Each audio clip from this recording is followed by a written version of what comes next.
નમસ્કાર, આપ જોઈ રહ્યા છો ICB 24 ન્યૂઝ. જોઈએ આજના સમાચાર.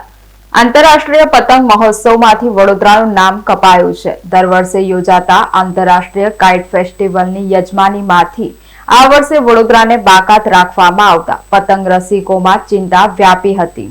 જેથી સાંસદે ગુજરાતના પ્રવાસન વિભાગને પત્ર લખીને આંતરરાષ્ટ્રીય કક્ષાના કાર્યક્રમો યોજવા માટે વડોદરા પાસે ક્ષમતા છે અને તેનાથી પર્યટન વધશે તેવો વિશ્વાસ આપ્યો છે. જેથી આ વર્ષે પણ આંતરરાષ્ટ્રીય કાઇટ ફેસ્ટિવલની યજમાની મળે તેવી માંગ કરી છે. દર વર્ષે વડોદરા મહાનગરપાલિકા અને ગુજરાત ટુરિઝમ વિભાગ દ્વારા નવલખી મેદાન ખાતે આંતરરાષ્ટ્રીય કાઇટ ફેસ્ટિવલનું આયોજન કરવામાં આવે છે, જેમાં અલગ અલગ દેશ અને રાજ્યના પતંગ રસિકો વડોદરામાં આવે છે અને સંસ્કારી નગરીની આગતા શ્વાગતા માણી પતંગ ઉત્સવનો લાભો લે છે. જો કે આ વર્ષે ગુજરાત ટુરિઝમ વિભાગે વડોદરાને યજમાનીમાંથી બાકાત રાખતા પતંગ રસિકોમાં ભારે ચિંતા ફેલાઈ હતી. જેથી સાંસદ ડોક્ટર હેમાંગ જોશીએ આ સંદર્ભે ગુજરાત ટુરિઝમ વિભાગના સચિવ કુલદીપ આર્યને પત્ર લખીને વડોદરાને યજમાની સોંપવા કહ્યું છે.